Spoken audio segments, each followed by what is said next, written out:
안녕하세요. 김한수 변호사입니다. 짧고 굵은 법률 정보. 오늘의 주제는 누군가에게 고소미를 먹여야 한다면, 즉 고소를 해야 할 때 꼭 반드시 필요한 정보입니다. 참고로 발음이 아주 또박또박하여 빠르게 들어도 아주 잘 들립니다. 우리가 일상생활을 하다가 예상하지 못한 봉변을 당하게 되는 경우가 있습니다. 단순히 재수없네, 진짜 나 왜 이렇게 재수가 없지?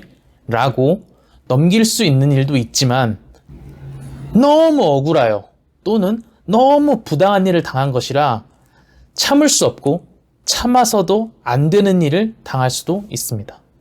그럴 때는 반드시 수사기관을 통해 형사적 책임을 묻고 민사상 손해배상까지 하여 금전적 보상이라도 받아야 하는 일들이 분명히 있습니다. 즉 이렇게 너무 부당한 일을 당할 때는 반드시 참지 말고 기꺼이 가해자에게 고소미를 먹게 해주어야 합니다. 유명한 법원 중에 권리 위에 잠자는 자는 보호해주지 않는다라는 말이 있습니다. 이것은 법의 원칙이기도 하지만 사회생활에서도 너무나 통용되는 내용입니다. 그런데 이러한 고소를 어떻게 진행해야 하는지 몰라 답답하신 분들이 많을 것 같아 오늘의 내용을 준비하였습니다. 첫 번째, 고소할 때 변호사가 반드시 필요한가요? 물론 고소 시 변호사를 선임하여 대응하면 고민 없이 진행할 수 있습니다. 그렇지만 변호사 선임 비용이 발생하기 때문에 쉽게 결정할 수 있는 문제는 아닙니다. 결론부터 말씀드리면 모든 고소, 고발 사건에 있어서 변호사가 반드시 필요한 것은 아닙니다. 고소나 고발은 가해자의 어떠한 행위로 피해가 발생하였으므로 처벌을 해달라고 요청하는 행위입니다. 그렇기 때문에 스스로가 가해자의 불법 행위와 이로 인하여 발생한 피해 사실을 잘 정리하여 주장할 수 있고, 이를 입증할 자료를 첨부할 수 있다면 굳이 변호사를 선임하여 사건을 진행할 필요가 없습니다. 두 번째, 그럼 언제 변호사가 필요할까요?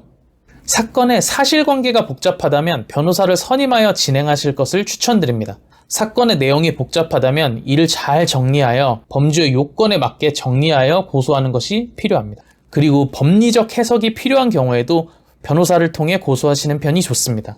가령 가해자가 불법적인 행동을 하였고 그로 인하여 나에게 피해가 발생하였는데 그것이 정확히 어느 법이 규율하는 어떠한 범죄인지 알지 못하는 경우가 있습니다. 이럴 때는 변호사를 선임하시는 것을 추천드립니다. 마지막으로 당사자가 직접 대응하는 것이 심적으로 어렵거나 현실적인 어려움이 있을 때가 있습니다. 예를 들면 가해자를 마주치거나 가해자와 연락을 하는 등 더 이상 엮이고 싶지 않은 경우가 바로 그런 경우입니다. 고소 고발 사건을 진행하다 보면 대질 조사가 이루어질 경우도 있고 합의를 위해 서로 만나거나 연락을 하게 되는 경우도 있습니다. 그런데 가해자 측과 더 이상 어떻게든 엮이고 싶지 않다면 변호사를 선임하여 모든 과정을 일임하여 진행하는 것이 좋습니다. 세 번째, 그럼 변호사의 역할은 무엇일까요? 변호사는 기본적으로 번역가와 유사한 역할을 하신다고 생각하시면 됩니다. 기본적으로 모든 사건은 당사자가 가장 잘 알고 있습니다. 그렇기 때문에 변호사를 선임하여도 당사자가 사실관계를 정리하여 변호사에게 전달하여 주게 됩니다. 그럴 때 많은 분들이 의문을 갖습니다. 아니, 제가 사건을 다 정리할 거면 변호사를 도대체 왜 선임하는 거죠?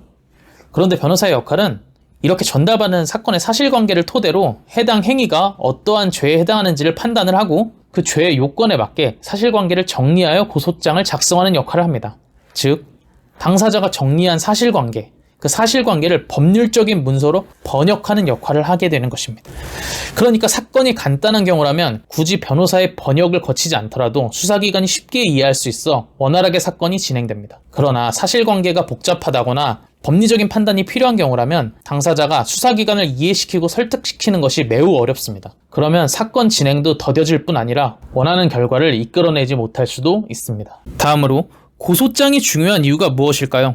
고소장 또는 고발장은 해당 사건에 대하여 담당 수사관에게 첫인상을 주게 되는 중요한 서류입니다. 해당 사건의 혐의가 어느 정도인지, 수사를 어느 정도 해야 되는지, 피해 정도가 어떠한지, 가해자의 가벌성 또는 위법성은 어떠한지 등을 예상할 수 있게 하는 아주 중요한 서류입니다. 따라서 고소장 또는 고발장이 법률적인 용어로 논리정연하게 잘 작성되는 것이 무척 중요합니다. 다음으로 기초적인 고소장 작성 방법에 대해 말씀드리겠습니다.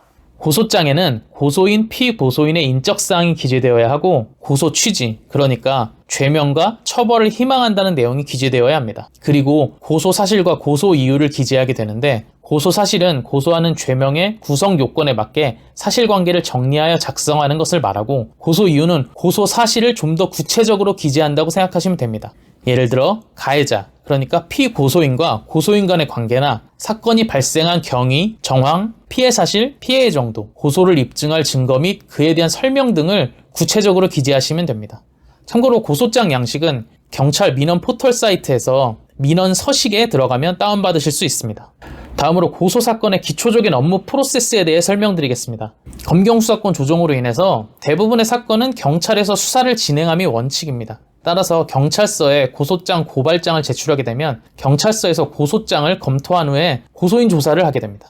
이후 이를 토대로 피고소인을 소환하여 조사하고, 이후에 필요한 경우에 대질 조사가 이루어질 수도 있습니다. 이러한 과정을 거쳐 사건을 검토한 후에 수사관이 유죄가 인정된다고 판단하면 기소 의견을 담아 검찰로 사건을 송치하게 되고, 이후 검찰에서 송치받은 사건을 수사 및 검토를 거쳐 기소를 하게 되면 재판 과정을 거치게 되는 것입니다. 그런데 만약에 경찰이 불송치 결정을 하게 되면 어떻게 될까요? 검찰은 이를 다시 검토하여 경찰의 판단이 타당한 경우에는 사건을 종결하게 됩니다. 그런데 경찰의 불송치 결정이 부당하다고 판단되면 재수사를 요청할 수도 있습니다. 또한 고소인의 경우에는 경찰의 불송치 결정에 이의 신청을 할 수 있는데, 그 경우 검찰은 사건을 재검토 후에 기소, 불기소 또는 보완수사 요구를 결정하게 됩니다.